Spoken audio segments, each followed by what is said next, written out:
Hello everyone, welcome back to my channel. This side Siri and आज की class में हम डिस्कस करने वाले हैं आपके यूजीसी नेट की क्लास को, हिस्ट्री की क्लास। फाइनली आज हम स्टार्ट करने वाले हैं और आज हमारी ये क्लास 4 होने वाली है। क्लास 3 तक हमने ऑलरेडी सब कुछ डिस्कस कर लिया। आपके सिलेबस, आपकी कट ऑफ, आपकी क्वालिफिकेशन, हर सारी चीज़ें, इंपॉर्टेंट टॉपिक सब कुछ डिस्कस कर लिया है। जिसने उस वीडियो को नहीं देखा है, लिंक डिस्क्रिप्शन बॉक्स में नहीं तो कमेंट बॉक्स में चेकआउट कर लेना। आज की क्लास से हम स्टार्ट करने वाले हैं अपने स्टडी को फाइनली। तो जैसे कि आप सभी जानते हैं कि हमारे जो सिलेबस मैंने आपको दिखाया था उसमें जो सबसे पहला टॉपिक होता है वो है हमारा कॉन्सेप्ट, आइडिया एंड टर्म। मैंने पहले भी बताया था हमारी क्लासेस बाइलिंगुअल होगी, तो यहाँ पर हिंदी और इंग्लिश मीडियम दोनों में मैं करवाऊंगी। तो बिल्कुल भी वीडियो को स्किप नहीं करना, वीडियो के एंड तक बने रहो, आपके सारे डाउट क्लियर हो जाएंगे। ठीक है, दोनों लैंग्वेज में करेंगे ताकि किसी को कोई प्रॉब्लम ना है। क्लास को स्टार्ट करने से पहले मेरे चैनल पे फर्स्ट टाइम आए हो, अपने जल्दी से पेज को फॉलो कर लो और एक बार इस वीडियो को लाइक और शेयर कर दो ताकि मैक्सिमम स्टूडेंट इस क्लास को ज्वाइन कर सके। क्योंकि यहाँ पर जैसे कि आप सभी जानते हैं कि हिस्ट्री की यूजीसी नेट की क्लासेस इंग्लिश मीडियम में बहुत ही कम हमें चैनल पर देखने को मिलती है। तो मेरी पूरी कोशिश है कि ये क्लासेस मैं बाइलिंगुअल लेकर आऊँ ताकि हिंदी और इंग्लिश मीडियम किसी को कोई प्रॉब्लम ना आए। और चलिए स्टूडेंट, अपनी आज की क्लास को स्टार्ट करते हैं। आशा करती हूँ कि आप सभी ने अभी तक ज़्यादा से ज़्यादा इस वीडियो को लाइक शेयर कर दिया होगा। आप सभी का सपोर्ट और आप सभी का प्यार इसी तरीके से बने रहा तो ये वीडियो कंटिन्यूसली आती रही, क्योंकि आप सभी के इतने रिक्वेस्ट करने पर ही मैं आप सभी के लिए यूजीसी नेट हिस्ट्री की क्लासेस मैंने स्टार्ट कर दी है फाइनली। तो चलिए अब स्टार्ट किए तो स्टार्ट कर ही लेते हैं। तो आज की हमारी क्लास 4 होगी, तो क्लास 4 से हम अपने स्टडी को स्टार्ट करेंगे। सबसे पहला टॉपिक है कॉन्सेप्ट, आइडिया और टर्म्स। सबसे पहले हम यहाँ पर आपके सारे कॉन्सेप्ट को देखने वाले। सबने सिलेबस ऑलरेडी देख लिया है। आपके सिलेबस में कुछ टर्म है लाइक भारतवर्ष का मतलब क्या है, यहाँ से क्वेश्चन आएगा। सभा और समिति, आपका वर्ण आश्रम, वेदांत, आपका पुरुषार्थ, ऋण, संस्कार, यज्ञ, है ना। तो इस तरीके के टॉपिक्स हम करेंगे। अब ऑब्वियस है एक एक लाइन तो मैं नहीं पढ़ूंगी। आपका खिलाफत हुआ, सुलाइकुल हुआ, है ना। ये सारे टॉपिक्स एक एक करके हर एक वर्ड से क्वेश्चन आपके एग्जाम में आते हैं। इन सभी को मैं सॉल्व करवाने वाली हूँ। ठीक है, तो याद, ये वाली जो पीडीएफ है ना, ये जो सिलेबस है ये मैं सेंड कर दूंगी। उसके लिए व्हाट्सएप ग्रुप मैंने बनाया ऑलरेडी, मैंने आपको बता रखा है। व्हाट्सएप ग्रुप का लिंक आपको नीचे कमेंट बॉक्स में मिल जाएगा। जल्दी से जल्दी सभी ज्वाइन कर लो। यूजीसी नेट से रिलेटेड जो भी इंपॉर्टेंट चीज़ होंगी सब वहीं अपलोड कर दूंगी ताकि आप में से किसी को कोई प्रॉब्लम ना हो और सभी को मिले। हिंदी इंग्लिश दोनों में शेयर कर दूंगी। क्लियर है, ये वाली पीडीएफ भी शेयर कर दूंगी जिसमें आपको सिलेबस पता चल जाएगा कि आपको कौन कौन से कॉन्सेप्ट के बारे में एग्जाम में पता होना चाहिए। अर्थशास्त्र के बारे में, है ना, सप्तंग के बारे में, जजिया, एकता, ज़कात, ये सब हम करने वाले हैं। ये तो इंग्लिश मीडियम में है ना। अब नीचे आते हैं। इसी तरीके से इसमें ना आपके जो टर्म्स हैं वो एंशिएंट, मेडिएवल, मॉडर्न सबको मिला करके क्वेश्चन पूछा है। ठीक है, देख सकते हो ना। सत्याग्रह, स्वदेशी का मतलब बताओ, रिवाइलिज्म के बारे में, कम्युनलिज्म के बारे में, ओरिएंटलिज्म के बारे में, मिक्स्ड इकोनॉमी क्या होती है, सोशलिज्म, हिंदू कोड बिल क्या होता है, यहाँ से क्वेश्चन आते हैं। आपका डायरकी हुआ, ये सब कुछ। अब अगर क्वेश्चन आएगा तो कहाँ से करेंगे, क्या लिखना है, वो भी बात करेंगे। तो चलिए अब डिटेल में करते हैं। आप सभी के लिए मैंने प्रॉपर तरीके से यहाँ पर पीडीएफ तैयार की है। मैंने आपसे पहले ही कहा था कि किसी को कोई प्रॉब्लम नहीं आएगी। तो अब देखो, एंशिएंट हिस्ट्री के जो टर्म है, सबसे पहले हम भारतवर्ष को डिस्कस करेंगे। ठीक है, मेडिवल में जो आपका टर्म आएगा वो है आईने दहशाला। मॉडर्न में आपने देखा महलवड़ी। जो भी ऊपर मैंने आपको दिखाया ना वही मैंने नीचे लिखा है।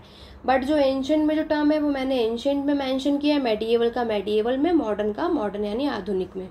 सभा समिति के बारे में पढ़ेंगे। मेडिवल के टर्म जो परगाना है क्या होता है, हिंदू स्वराज के बारे में हम देखने वाले हैं। उसके आगे क्या करने वाले हैं, फिर हम बात करेंगे वर्णाश्रम के बारे में, शहना मंडी क्या होती है, आपका मर्चेंटिज्म क्या होता है, वेदांत, पुरुषार्थ, सुलाइकुल, है ना, तुर्कान चहलगनी। नेक्स्ट हम बात करेंगे इकोनॉमिक नेशनलिज्म यानी आर्थिक राष्ट्रवाद, खिलाफत क्या होता है, ये पढ़ने वाले।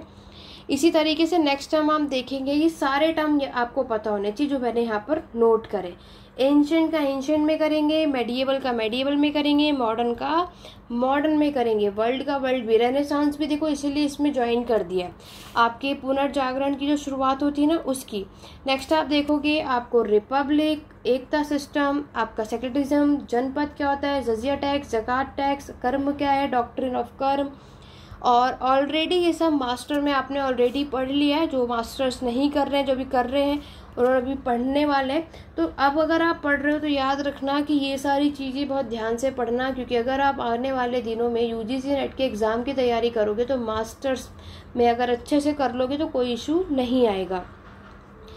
आपका दंड नीति क्या होती है, डी इंडस्ट्रियलाइजेशन के बारे में करेंगे। उसके बाद हम बात करेंगे आपके अर्थशास्त्र क्या होता है, आप अमरम का मतलब क्या होता है, इंडियन रेनेसांस क्या होता है। देखो इन सारे टर्मों में हम ये देखेंगे इसकी उत्पत्ति कहाँ हुई है, इसका सोर्स हमें कहाँ से मिलता है, ये वर्ड किसने सबसे पहले कहाँ यूज़ किया था, है ना। आपका जगम हुआ, आपका धर्म विजय हुआ, कॉलोनिज्म, उपनिवेश क्या होता है, ये सब कुछ हम पढ़ने वाले हैं।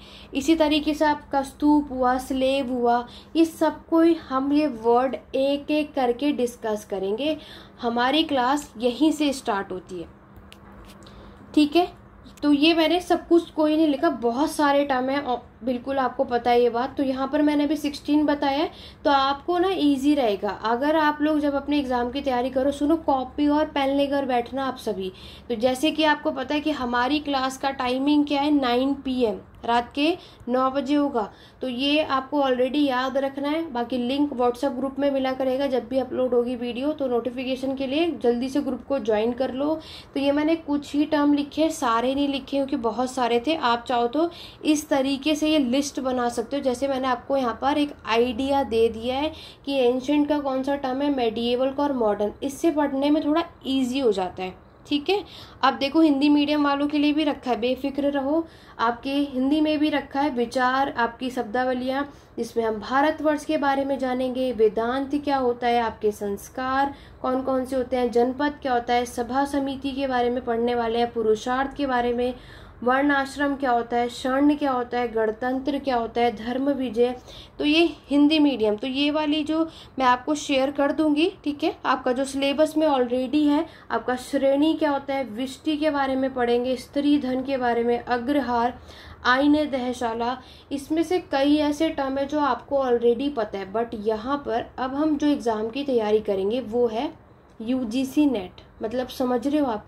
अभी तक आपने हिस्ट्री को इस तरीके से पढ़ा है ऊपर ऊपर से, लेकिन अब हमें डिटेल में पढ़ना है। तो अब हम हिस्ट्री, देखो आप में से कई ऐसे होंगे जिन्होंने एग्ज़ाम अभी क्लियर नहीं किया होगा, एग्ज़ाम कई बार, लेकिन आप ये सोचो, आपको हार नहीं मानने, आपको ये सोचो कि आपने उससे कितना कुछ सीखा है, आप लोगों ने हिस्ट्री इतिहास को और कितना गहराई में जाना है, ये भी तो आपको समझना है। ठीक है, आज हम 1 नंबर से 2 नंबर से रह गए, लेकिन हार नहीं मारने, कंटिन्यू आपको ये करना है, ज़रूर आप लोग जीतोगे। क्योंकि देखो यूजीसी नेट ऑब्वियस सी बात है, कोई इजी एग्ज़ाम तो है नहीं, मेहनत तो करनी पड़ेगी।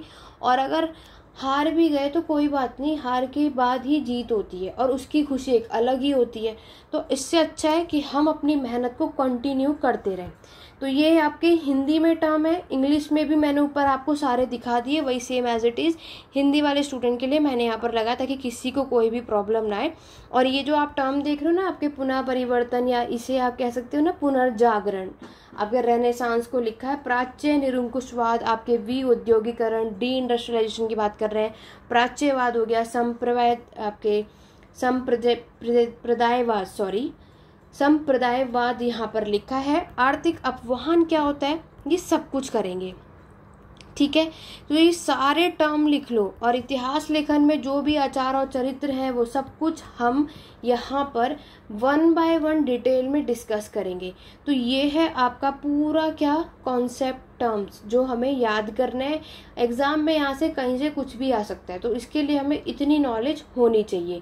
तो आपको क्या करना है, जिस तरीके से मैंने आपने यहाँ पर देखा कि मैंने जिस तरीके से आपके लिए कुछ ही लिखे, ऑब्वियस इतने सारे लिखेंगे तो क्या ही होगा, आप इस तरीके से बना सकते हो।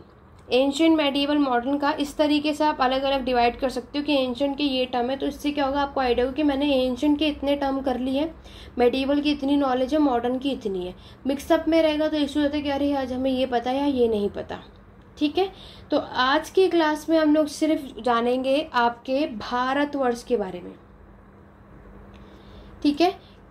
अभी यहाँ पर क्या है, क्योंकि अभी यूजीसी नेट हिस्ट्री की क्लासेस जस्ट स्टार्ट हुई है तो वीडियो को ज़्यादा लंबा नहीं करेंगे। पूरी कोशिश रहेगी कि वीडियो 10 से 15 मिनट के अंदर तक की ही हो, इसीलिए हम ज़्यादा से ज़्यादा कॉन्सेप्ट लेकर के नहीं आएंगे।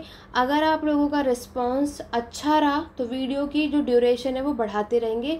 उसके लिए आपको कमेंट करके बताना है कि 15 मिनट की तक की क्लास सफिशेंट है, और अगर आप उससे बड़ी लंबी लेंदी वीडियो चाहते हो तो इस वीडियो को ज़्यादा से ज़्यादा प्यार दो और लाइक शेयर करो।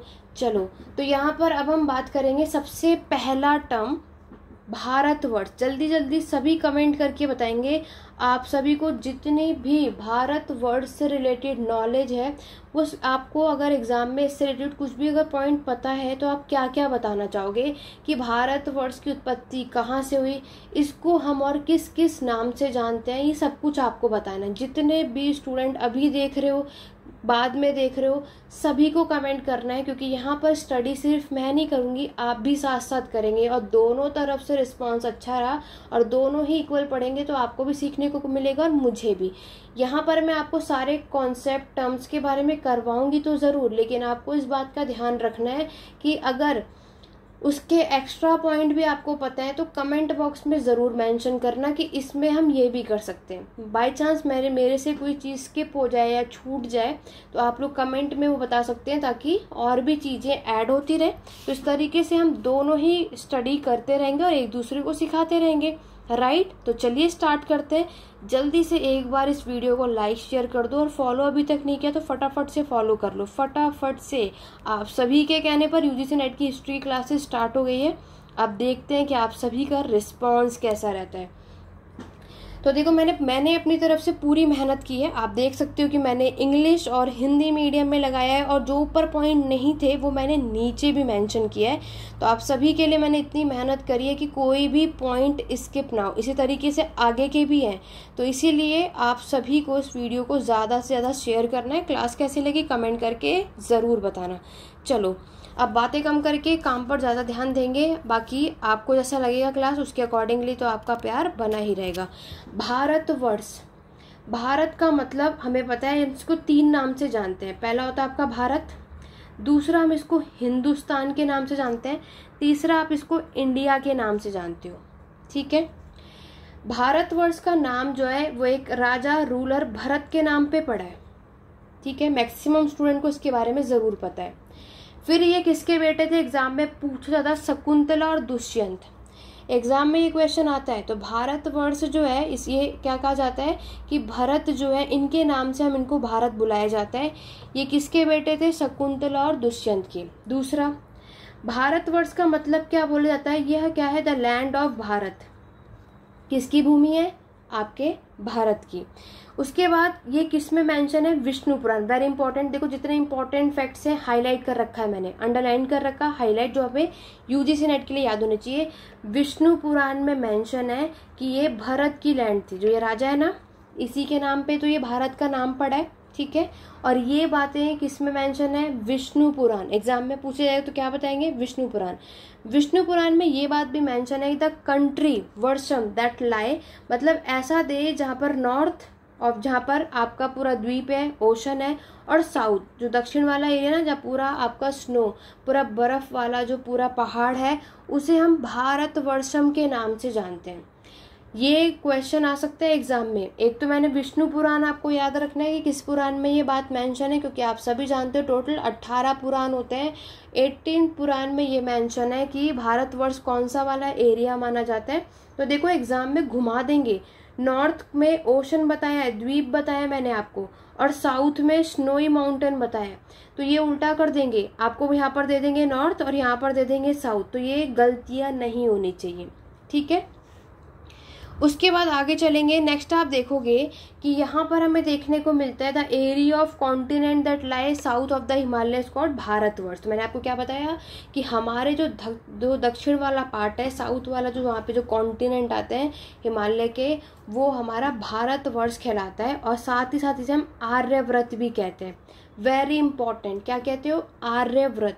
ऋग्वेद में मेंशन है, कंट्री सबने ऋग्वेद पढ़ा है, सप्त सिंधु के बारे में, 7 रिवर। जल्दी से कमेंट करके बता दो कि वो कौन से 7 रिवर है। सभी कमेंट करेंगे सप्त सिंधु 7 रिवर, वो 7 नदियां कौन सी है जो ऋग्वेद में मेंशन है। देखो हमारे जो भारत का संविधान बना था उसमें भारतवर्ष को इंडिया के नाम से मेंशन किया गया। अभी मैंने आपको ऊपर क्या बताया कि हम इसको भारत के नाम से बुलाते हैं, आपके इंडिया के नाम से बुलाया जाता है। और नेक्स्ट है आपका हिंदुस्तान। तो ये उत्पत्ति ओरिजिन के बारे में क्या बता रहे हैं, इंडिया वर्ड जो है आपके कॉन्स्टिट्यूशन संविधान में इंडिया वर्ड जो ये टर्म है ये यूज़ किया गया है। इंडिया को 2 नाम से बुलाया गया है, इंडिया और आपका भारत। तो भारत हमारे एक तरीके से भारतवर्ष का शॉर्ट फॉर्म है। हिंदी में भी समझेंगे क्योंकि हिंदी में भी कुछ ऐसी चीज़ें जो शायद ऊपर ना हो। हिंदी में देखो कि यहाँ पर मैंने आपको क्या बताया, आपका भारत, इंडिया और हिंदुस्तान, ये 3 वर्ड हम यहाँ देखते हैं आपके भारतवर्ष में। ठीक, यहाँ पर हमने क्या बताया, उत्तर में हिमालय से लेकर के दक्षिण में समुद्र तक और पूर्व में असम की सीमा तक हमें ये देखने को मिलता है भारतवर्ष जो एरिया कहलाता है। उसमें इंक्लूड है ना आज के टाइम पर भारत, आपका पाकिस्तान मतलब इंडिया, पाकिस्तान, बांग्लादेश, अफगानिस्तान, ये सारे जो एरिया हैं आपके भारतवर्ष में आते हैं। भारतवर्ष जो है कहलाता है, इसमें ये सारे नाम आते हैं। ठीक है, इसमें क्या माना जाता है, जो आपके दुष्यंत के जो बेटे हैं भरत, जो मैंने ऊपर बताया, इनके नाम पर ये भारत नाम पड़ा था। ऐसा कुछ क्या कौन मानते हैं, हमारे स्कॉलर्स मानते हैं, विद्वान। और ये एक जम्बू द्वीप का भी भाग है, वो भी मानते हैं। ये भी मैं आपको एक्सप्लेन करती हूँ आगे।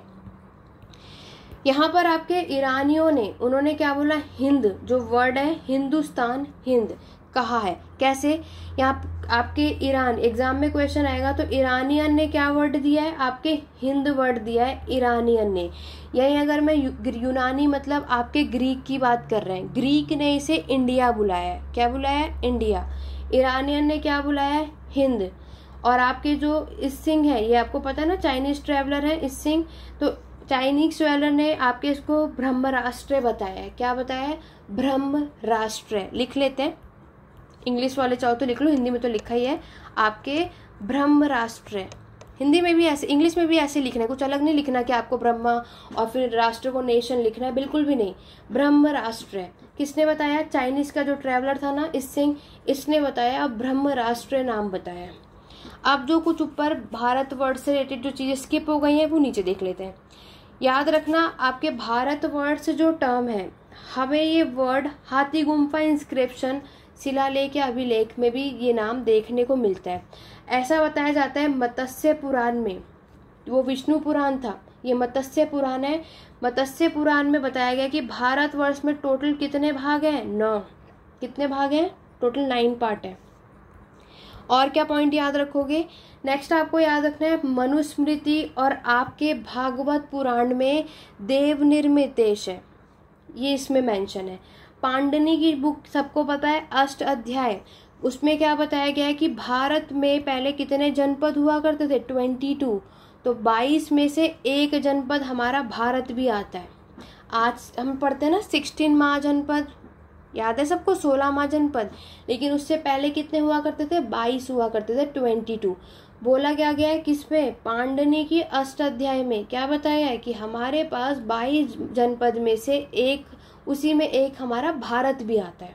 ठीक है, आगे देखो। नेक्स्ट मैंने आपको क्या बताया कि ये भरत हैं, किसके बेटे थे आपके, शकुंतला और दुष्यंत, ये भी पूछा जाता है। अशोक के एडिक्ट में मेंशन है आपके जम्बू द्वीप के बारे में, ये दोनों इसके से भी लिख सकते हैं। अशोक के अभिलेख जो हमें देखने को मिलता है उसमें जम्बू द्वीप के बारे में मेंशन है। और साथ ही साथ अशोक के एडिक्ट के अलावा आपको महाभारत और पुराण में भी ये जम्बू द्वीप नाम मेंशन जरूर देखने को मिलता है। अब मैं आपको बता देती हूँ, एक छोटा सा शॉर्ट में बनाया है, जो ऊपर चीजें बताई बस वही नीचे बता रही हूँ। मैंने आपको क्या बताया, 3 वर्ड बताए, भारतवर्ष के, एक हिंदुस्तान, दूसरा भारतवर्ष यानी भारत कह सकते हैं, तीसरा इंडिया। यही तीनों नाम बताए। इनकी उत्पत्ति देखो, ओरिजिन। हिंदुस्तान का वर्ड जो है कहाँ से आया? हिंदू। ये बोला जाता है कि ये सिंधु, आपकी सिंधु रिवर थी ना, सिंधु से हिंदू वर्ड निकल कर के आया। ये किस में मेंशन है? आपके नक्श-ए-रुस्तान इंस्क्रिप्शन में।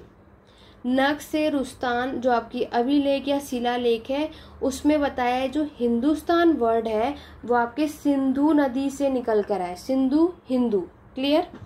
और साथ ही साथ एल्ब्रूनी को कौन नहीं जानता? उनकी जो बुक है किताबुल हिंद, इन्होंने भी अपने इस बुक में मेंशन किया ये बात कि आपका जो ये हिंदुस्तान जो टर्म है ना वर्ड, इन्होंने अपनी बुक में भी मेंशन किया है। नेक्स्ट अगर मैं बात करूँ भारत वर्ड कहाँ से आया, देखो भारत में बताया जाता है कि भरत ने उस टाइम पर ये युद्ध किया था और ये युद्ध जीत गए थे। ये जो युद्ध हुआ था ना 10 राजाओं के बीच में था।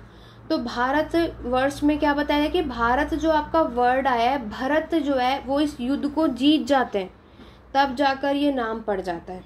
ठीक। इंडिया की बात मैंने आपको क्या बताई कि ये ग्रीक वर्ड है। इंडस रिवर, आपके जो अलेक्जेंडर द ग्रेट थे ना, इन्होंने इंडिया को किस नाम से बुलाया? आपका इंडास से। किससे? इंडास। किसने बुलाया? अलेक्जेंडर। एग्जाम में ध्यान रखना, अलेक्जेंडर की जगह कनिंगम दे देंगे, है ना, JS मिल दे देंगे। आपको पता होना चाहिए कि ये बात किसने बोली थी। तो इंडिया यानी जो इंडिया वर्ड है इसकी उत्पत्ति कहाँ से हुई थी कि यहाँ पर इंडस रिवर को अलेक्जेंडर ने इंडास बुलाया था, तो यहीं से हमारा इंडिया निकल कर आता है। ठीक है। ये ग्रीक है क्योंकि आपको पता है अलेक्जेंडर यहाँ से आते हैं, तो ये ग्रीक ओरिजिन है। ग्रीक भी पता होना चाहिए आप सभी को। तो क्लियर हो गया। भारतवर्ष में जितने इम्पोर्टेंट पॉइंट थे सब कुछ मैंने यहाँ नोट कर दिया है। इससे बाहर मैंने बहुत सारी चीज़ों को एनालाइज करने के बाद आपका ये नोट बनाया है, ताकि जितने भी स्टूडेंट यहाँ पर एग्ज़ाम की तैयारी कर रहे हैं अलग अलग बुक, वीडियो, नोट्स पढ़ने की ज़रूरत ना हो। लेकिन अगर आप में से कई ऐसे हो जिन्हें लग रहा हो कि मैंने भारतवर्ष के टर्म से रिलेटेड कुछ भी स्किप कर दिया है, तो कमेंट में ज़रूर मेंशन करो, ताकि वो चीज़ जो भी स्किप हुई है वो यहाँ पर और भी स्टूडेंट को हेल्प हो सके। ठीक है। तो ये था हमारा भारतवर्ष फाइनली। तो मैंने आपको बता दिया भारत, हिंदुस्तान और इंडिया की उत्पत्ति कहाँ से हुई थी। इंडिया में कॉन्स्टिट्यूशन में वर्ड इसका यूज़ किया गया इंडिया, तो ये आपके अलेक्जेंडर ने इसको इंडास पढ़ा था, वहाँ से आया था। हिंदुस्तान आपका भी देखा, हिंदू है ना, सिंधु, हिंदू इस नदी से निकला।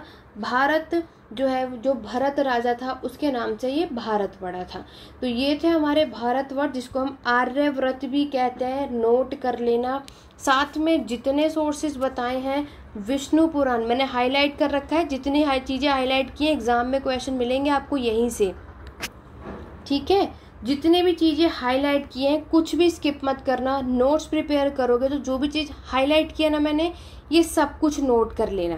UGC नेट हिस्ट्री के अकॉर्डिंगली सारी चीज़ें बता दी। भारतवर्ष, मनुस्मृति, पांडनी में क्या बताया गया है, क्योंकि एग्जाम में आप लोग गलतियां बहुत करते हो। पांडनी ने क्या बताया था कि अष्टाध्याय में कि 22 जनपद में से एक आपका भारत भी है, वो एग्जाम में पांडनी की जगह मनुस्मृति लिख देंगे तो बहुत स्टूडेंट का ये भी गलत हो जाता है। तो इसीलिए किस सोर्स में क्या क्या मेंशन है ज़रूर देखना। नोट्स आप लोग इस तरीके से बना सकते हो जैसे मैंने यहाँ पर बताया, और इन शॉर्ट मैंने आपको सारी चीज़ें बता दी। जम्बू द्वीप बहुत ज़्यादा पूछा जाता है, इंपॉर्टेंट है, तो जम्बू द्वीप के बारे में अशोक एडिक्ट के साथ साथ महाभारत पुराण में भी पता चलता है। तो आज की क्लास को हम यहीं तक रखेंगे, नेक्स्ट टर्म कंटिन्यू करेंगे नेक्स्ट टर्म के साथ, जो कि होगा हमारा सभा और समिति। तो आज की क्लास कैसी लगी जल्दी से सभी के सभी कमेंट करके ज़रूर बताना। व्हाट्सएप ग्रुप ज्वाइन कर लो, लिंक डिस्क्रिप्शन बॉक्स में। कोई भी डाउट हो कमेंट के थ्रू बता सकते हो। और भारतवर्ष से रिलेटेड अगर आप में से कोई किसी को लगता है कि कोई भी पॉइंट मिस हो गया तो कमेंट में आप सभी रिस्पॉन्स कर सकते हैं। वीडियो को ज़्यादा से ज़्यादा लाइक शेयर करो, और इसी तरीके से अपनी क्लास को कंटिन्यू रखेंगे। तो चलिए स्टूडेंट, आज की क्लास में बस आज की क्लास में हम डिस्कस करने वाले हैं आपके सभा और समिति के बारे में। तो जैसे कि आप सभी जानते हैं कि आज की हमारी ये 5th क्लास होगी। इससे पहले हमने 4 ऑलरेडी क्लासेस कर लिया है। लास्ट क्लास में मैंने आप सभी को भारतवर्ष के बारे में बताया था क्लियर है। तो आज हम अपने नेक्स्ट टर्म की तरफ बढ़ेंगे, तो वो होगा हमारा सभा और समिति। जैसे कि आप सभी जानते हैं कि हम लोग यहाँ पर आपके यूजीसी नेट हिस्ट्री के एग्जाम की प्रिपरेशन कर रहे हैं, और यहाँ पर हमने जो स्टार्ट किया है वो है आपके टर्म्स। तो कल की क्लास में मैंने आपको भारत वर्ड्स के बारे में बताया था। आज की क्लास में हम सीखने वाले हैं, जानने वाले हैं आखिरकार सभा और समिति क्या होता है। आप लोगों ने ऑलरेडी सभा और समिति कई बार पढ़ा है, लेटर वैदिक पीरियड में, अर्ली वैदिक पीरियड में हमने इसके बारे में पढ़ा था। आइए चलिए इससे रिलेटेड कुछ और भी बातें जान लेते हैं। जैसे कि आप यहाँ पर देख सकते हो कि अगर मैं सभा और समिति की बात करूँ तो ये आपको ऋग्वेदिक काल में देखने को मिलता है, और ये आपका एक पॉलिटिकल स्ट्रक्चर यानी राजनीतिक संरचना होती है, ठीक है। और यहाँ पर हम दोनों राजनीतिक संरचना सभा और समिति के बारे में पढ़ते हैं, और ऋग्वेदिक या फिर जिसे आप अर्ली वैदिक पीरियड के नाम से भी जानते हो, ठीक है। यहाँ पर हमें इसकी शुरुआत देखने को मिलती है, और ये पॉलिटिकल स्ट्रक्चर है। मतलब जैसे कि हमने आपके अर्ली वैदिक पीरियड, लेटर वैदिक पीरियड के बारे में पढ़ते हैं, तो उसमें सोसाइटी, इकोनॉमी, पॉलिटिकल स्ट्रक्चर होता है ना, इसी में ये हमारा जो सभा और समिति है ये आपकी पॉलिटिकल स्ट्रक्चर है। अब अगर हम बात करें आखिरकार सभा और समिति होता क्या है, तो यहाँ पर भी मैंने आपके इंपॉर्टेंट चीज़ों पे हाईलाइट और अंडरलाइन कर रखा है जो आपको याद रखना है एग्जाम पॉइंट ऑफ व्यू से। जैसे कि आप सभी कोई जानते हैं कि सभा जो है was a body of elders. ये किसकी सभा होती थी? ये एक असेंबली होती थी जिसमें आपके बड़े लोग होते थे, जिसमें आपकी नॉबल्स क्लासेस होती थी, लाइक ये आपके ब्राह्मण्स की और जितने भी रिच पीपल होते थे ना, उनकी असेंबली होती थी सभा। और वहीं अगर मैं बात करूँ आपकी समिति की, समिति क्या होता है? इसमें ये होती थी आपकी ऑर्डिनरी पीपल की असेंबली, जिसमें आपके ट्राइब्स के मेंबर होते थे। यहाँ तक क्लियर हो गया? कॉमन सी बात, सभा में रिच लोग होते थे, समिति में कॉमन पीपल। आगे अगर हम बात करते हैं कि यहाँ पर हम देखते हैं कि वुमेन यानी आपके वुमेन हु वर कॉल्ड सभावती ऑल्सो अटेंड दिस असेंबली। आप सभी ने पढ़ा है और हम ऑलरेडी ये जान चुके हैं कि अर्ली वैदिक पीरियड में वुमेन की कंडीशन अच्छी थी और वो भी असेंबली में पार्टिसिपेट कर सकती थी। तो जो भी वुमेन इस असेंबली में पार्टिसिपेट करती उन्हें सभावती कहते हैं। क्लियर हो गया? अब सभा में आखिरकार काम क्या होता है? तो देखो, इस असेंबली में आपके सारे जुडिशियल मैटर जो है वो सारी चीज़ें देखी जाती थी। कौन सा मैटर एग्जाम में पूछा जाता है? Judicial matter were decided by the सभा। और वही चीज़ हमारी समिति के लिए भी इम्पॉर्टेंट मानी जाती थी। समिति की अगर हम बात करें, यहाँ पर हम देखते हैं समिति, आप देखोगे मैंने आपको क्या बताया कि ऑर्डिनरी पीपल की असेंबली होती थी जिसमें आपके कॉमन पीपल होते थे, ट्राइब्स होते थे। और हमारे अथर्ववेद में, किस वेद में? आपके अथर्ववेद में उसको क्या विश नाम दिया गया है, ठीक है। जो भी मेंबर आपके समिति में इंक्लूड होते थे उन्हें क्या बोला गया? आपके विश बोला गया है। The king attended the samiti and the most important work of samiti was to elect the king. इसका तो देखो, सभा का मैंने आपको क्या बताया, ये जुडिशियल मैटर को देखता है। समिति का काम क्या होता था कि ये आपके राजा को इलेक्ट करते थे, ये इनका मेन काम होता था। तो सभा और समिति में कंफ्यूज मत होना, एग्जाम में पूछा जाएगा सभा और समिति का, या मैच दी फॉलोइंग के थ्रू भी क्वेश्चन आता है, तो आपको कंफ्यूज नहीं होना। सभा में जुडिशियल मैटर आपको देखना है और समिति में यहाँ पर was to elect the king, ठीक है। अभी मैं हिंदी में भी आपको दिखाऊंगी, लेकिन यहाँ पर मैं आपको प्रॉपर तरीके से एक्सप्लेन कर रही हूँ और ये सारी चीज़ें आपको याद रखनी है अपने एग्जाम के लिए। और किसके अकॉर्डिंगली? अथर्ववेद के अकॉर्डिंगली इसको क्या बोला गया है? Wish. Justice was based on धर्म। तो यहाँ पर हमने क्या देखा कि यहाँ पर जो इंसाफ लोगों को मिलता था वो उसके धर्म के अकॉर्डिंगली बेस्ड होता था। And the king was the head of the judicial setup. देखो, जब समिति में आपके राजा को इलेक्ट कर दिया जाता था तो सभा में क्या जुडिशियल मैटर देखने का काम उसका हेड कौन होता था? राजा होता था। और आप सभी ने ऑलरेडी मास्टर में हमने पढ़ रखा है कि विलेज का जो हेडमैन होता है उसे ग्रामिनी कहते हैं। क्या कहते हैं? ग्रामिनी। विलेज को क्या बोला जाता है? ग्राम बोला जाता है। ये हम ऑलरेडी पढ़ चुके हैं। समिति में हमने क्या देखा? जुडिशियल फंक्शंस होते हैं, समिति में नहीं होता है। स्टेटमेंट के लिए याद रखना, आपको सभा में जुडिशियली फंक्शन देखने को मिलेगा, समिति में नहीं। बाद में सभा became a small aristocratic body and समिति सीज्ड टू एग्जिस्ट। ये स्टेटमेंट याद रखना है। अब यही चीज़ हिंदी में भी देखते हैं। देखो हिंदी और इंग्लिश दोनों में पढ़ना है, क्योंकि कुछ चीज़ें इंग्लिश में मेंशन नहीं तो कुछ चीज़ें हिंदी में मेंशन है, दोनों के पॉइंट ऑफ व्यू से करेंगे।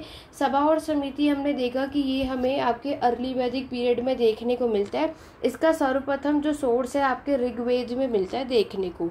ये आर्यों के टाइम की बात है और यहाँ पर आप देखोगे कि इसकी राजनीतिक, सामाजिक, आर्थिक और धार्मिक निर्णयों का निर्धारण करती है। सभा में क्या है, यहाँ पर असेंबली बैठती है और ये सारी चीज़ों को यहाँ पर देखती है। फिर मैंने अभी आपको बताया दिया कि अथर्ववेद में सभा और समिति को प्रजापति की 2 पुत्रियां भी कहा गया। कई बार यूजीसी नेट में ये क्वेश्चन पूछा गया है कि किस वेद में आपके प्रजापति की 2 पुत्रियां, जो सभा और समिति को क्या बोला गया, प्रजापति की 2 पुत्रियां किस में मेंशन है, अथर्ववेद में।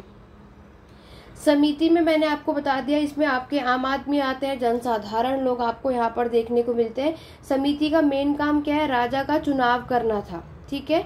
और यहाँ पर जो अध्यक्ष होता था उसको क्या बोला जाता है, ईशान। याद रखना, यहाँ पर जो अध्यक्ष होता था उसे हम बोलते थे ईशान। और अभी काम मैंने आपको ऑलरेडी बता दिया है, ठीक है। वैदिक पीरियड में आप देखते हो सभा और समिति दोनों में महिलाओं भाग लेती थी। एग्जाम में इसका अपोजिट दे देगा कि क्या हो, महिलाओं का पार्टिसिपेशन इसमें नहीं था, तो बिल्कुल था, लेकिन बाद में सभा में उनका प्रतिनिधित्व समाप्त कर दिया गया था। याद है आपको, जब हम लेटर वैदिक पीरियड, उत्तर वैदिक काल पढ़ते हैं तो उस पर हम देखते हैं कि वुमेन की कंडीशन अच्छी नहीं होती, उन्हें असेंबली से बाहर कर दिया जाता है। ये सारी चीज़ें आपको याद रखनी है।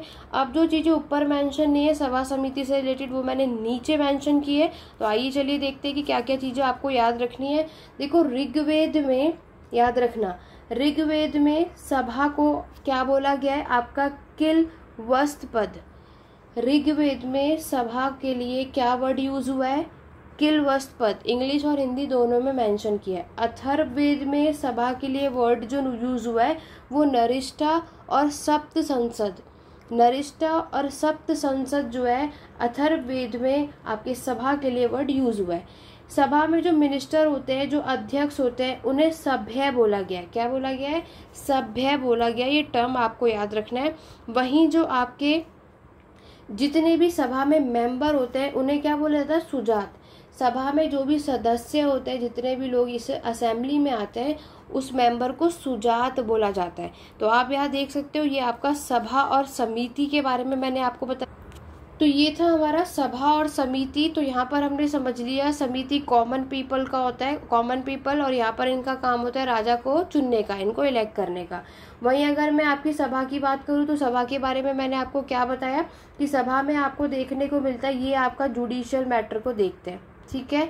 और यहाँ पर सभा और समिति को अथर्ववेद में इसकी 2 पुत्रियां भी कही गए हैं। तो ये सभा और समिति से रिलेटेड इंपॉर्टेंट फैक्ट्स है जो मैंने आपको बता दिए। एग्जाम में मैक्सिमम क्वेश्चन यही आता है, बट आप में से किसी को ऐसा लगता है कि सभा एंड समिति में कुछ भी एक भी पॉइंट मैंने स्किप कर दिया है, तो ऑब्वियस है कमेंट के थ्रू आप सभी बता सकते हैं, ताकि आगे अगर बाई चांस कुछ यहाँ पे स्किप हो गया, अदरवाइज जितनी इंपॉर्टेंट चीज़ें थी वो सब कुछ मैंने यहाँ पर मैंशन कर दिया है। आगे बढ़ेंगे अपने नेक्स्ट टर्म की तरफ। नेक्स्ट टर्म की तरफ बढ़ने से पहले बता दूं कि जितने भी चैनल पे फर्स्ट टाइम आए हो, चैनल को फॉलो कर लो, सब्सक्राइब कर लो और यहाँ पर व्हाट्सएप ग्रुप ज्वाइन कर लो। जितने भी फर्स्ट टाइम आए, व्हाट्सएप ग्रुप का लिंक डिस्क्रिप्शन बॉक्स में, और इससे पहले जो 4 क्लासेस हमने यूजीसी नेट की ऑलरेडी कर ली है, उसका वीडियो का लिंक भी आपको कमेंट बॉक्स में मिल जाएगा। सारी वीडियो को ज़रूर चेकआउट करो, और सभा और समिति क्लियर हो गया तो एक थम्स अप ज़रूर कमेंट बॉक्स में दे देना, और जल्दी से जल्दी इस वीडियो को लाइक शेयर कर दो ताकि मैक्सिमम स्टूडेंट हमारे चैनल पर जुड़ सकें। आपने देखा कि ये क्लासेस बाइलिंगुअल है, हिंदी और इंग्लिश मीडियम, ताकि आप में से किसी को कोई भी प्रॉब्लम ना आए। अगर क्लास अच्छी लग रही है तो लाइक शेयर ज़रूर करो, क्योंकि लाइक शेयर आप सभी का बहुत ही कम आता है, बहुत कम। वीडियो बहुत स्टूडेंट देखते हैं बट लाइक बहुत कम करते हैं। चलिए नेक्स्ट टर्म बढ़ेंगे। आपका नेक्स्ट टर्म है वो है आपका वर्ण आश्रम, ठीक है।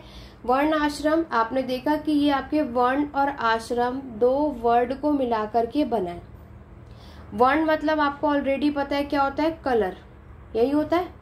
और यहाँ पर the division of iron society is based on order of life. आपको पता है ना कि आयरन की सोसाइटी में डिवीजन हो रखा है और वो उनकी लाइफ पर डिपेंड करता है, मतलब वही होता है वर्ण आश्रम। देखो आश्रम में रहने से पहले वर्ण की बात होती है। कितने वर्ण होते हैं आपके, 4, है ना। 4 वर्ण सिस्टम सभी ने पढ़ा है, ब्राह्मण, क्षत्रिय, वैश्य और शूद्र। इसी कैटेगरी के अकॉर्डिंगली सबके काम होते हैं। बहुत ध्यान से समझना, बहुत अच्छे से समझाऊंगी डिटेल में। तो यहाँ पर आप देखोगे कि यहाँ पर आर्यंस की लाइफ के लिए इंडिविजुअली हम इसको 4 स्टेजेस में डिवाइड करते हैं। अभी मैं आपको बताऊंगी, लेकिन वो 4 आपने देखा, ब्रह्मचार्य सबसे पहला होता है, फिर आता आपका गृहस्थ, फिर आता आपका वानप्रस्थ और फिर आता आपका सन्यास। अभी हम इसको डिटेल में देखेंगे, लेकिन उससे पहले आगे आओ, इसको मैं भी आपको समझाऊंगी। देखो, वर्ण आश्रम हिंदी में आपने देखा, इसके बारे में आपको ज्वाला उपनिषद में इसका उल्लेख मिलता है। एग्जाम में पूछा जाएगा वर्ण आश्रम के बारे में हमें कौन से उपनिषद से मिलता है, तो आप क्या बताओगे? ज्वाला उपनिषद, नोट कर लो, ठीक है। फिर मैंने आपको क्या बताया कि प्राचीन के समय पर वर्ण व्यवस्था के अकॉर्डिंगली हमारी सोसाइटी पर बेस था, और जो कि आपके, ये मैंने आपको बता दिया ना, ब्राह्मण, क्षत्रिय, वैश्य और शूद्र। ब्राह्मण जो आपके सबसे टॉप पर होते हैं, जिसमें आपके ब्राह्मण, टीचर, प्रिस्ट आते हैं। फिर आते हैं आपके क्षत्रिय, जिसमें आपके वॉरियर्स और लीडर्स होते हैं। फिर नेक्स्ट होता है हमारा वैश्य, जिसमें मर्चेंट, ट्रेडर, फार्मर्स। और शूद्र में आपको पता है जो भी आपकी स्लेव्स और मैनुअल लेबर क्लासेस होती हैं, उनके बारे में हम यहाँ बात करते हैं। यहाँ पर मैंने आपको बताया कि आपके टोटल यहाँ पर शूद्र हमारे सबसे लोएस्ट 4 वर्ण में से आते हैं, और ब्राह्मण, क्षत्रिय, वैश्य, शूद्र 4 तरीके के वर्ण हमें देखने को मिलते हैं।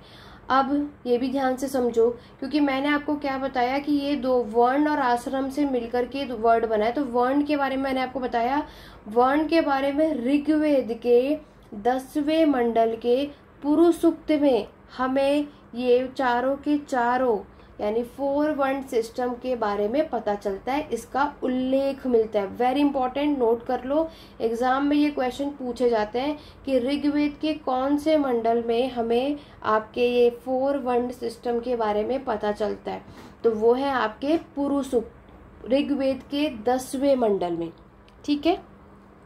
चलो, जो ऊपर चीजें मैंने स्किप की है वो मैं आपको यहाँ एक्सप्लेन करती हूँ।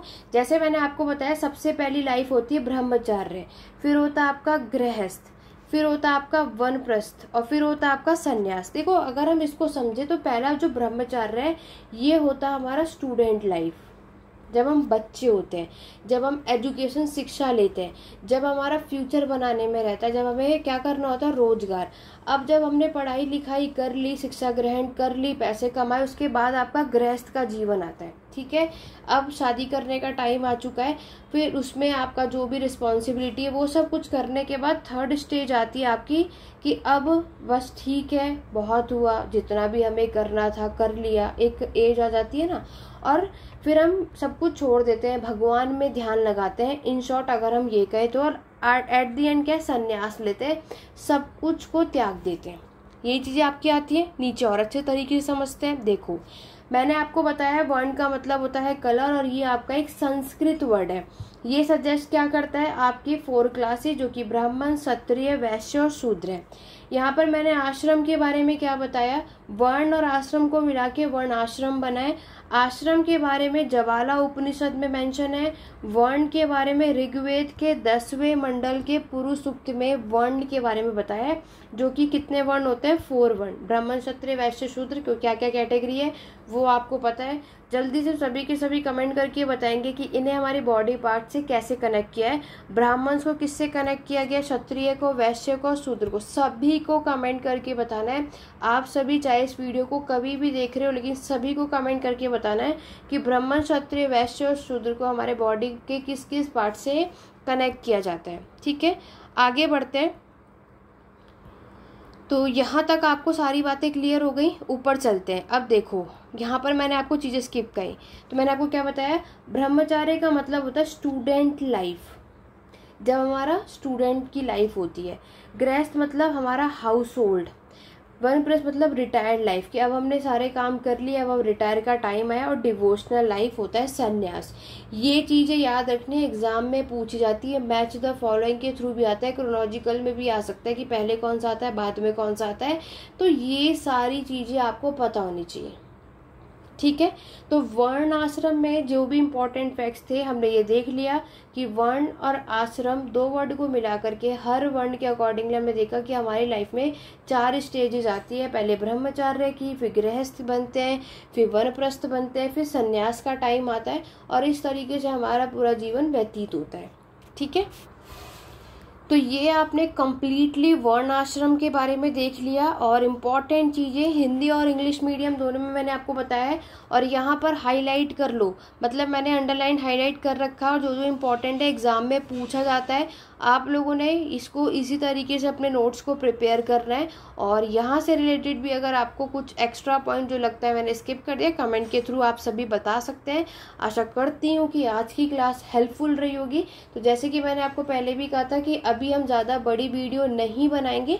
आज की क्लास में हमने 2 टर्म सीखा, एक तो आपके सभा और समिति के बारे में और दूसरा आपके वर्ण आश्रम के बारे में। ठीक है, तो बाकी का इसी तरीके से हम कंटिन्यू करते रहेंगे। आज की क्लास कैसी लगी आप मुझे कमेंट करके ज़रूर बताना। दोनों के दोनों टर्म्स आपको क्लियर हुए या नहीं कमेंट करके ज़रूर बताना। इसी तरीके से हम बाकी के टर्म्स को भी कंटिन्यू रखेंगे। और आपको पता है हमारी क्लास का टाइमिंग रात के 9 बजे इसी तरीके से आपको मेरे चैनल पर इसी अपलोड होती रहेंगी। तो इसके लिए मेरे साथ बने रहो। व्हाट्सएप ग्रुप का लिंक कमेंट बॉक्स को हमेशा चेक करना, सारे लिंक वहाँ अवेलेबल है उसको, ताकि आप जो भी क्लासेस मिस हो चुकी हैं आपकी आप उस सारी क्लासेस को देख सकते हैं। यूट्यूब चैनल को फॉलो कर लो, लिंक डिस्क्रिप्शन बॉक्स में। और बाकी की इसी तरीके से अपनी क्लास हम कंटिन्यू रखेंगे। तो चलिए स्टूडेंट, वीडियो पसंद आई तो लाइक शेयर करना बिल्कुल भी मत भूलना। आज की क्लास को यहीं एंड करते हैं, मिलते हैं अपने नेक्स्ट वीडियो में। Thank you for watching.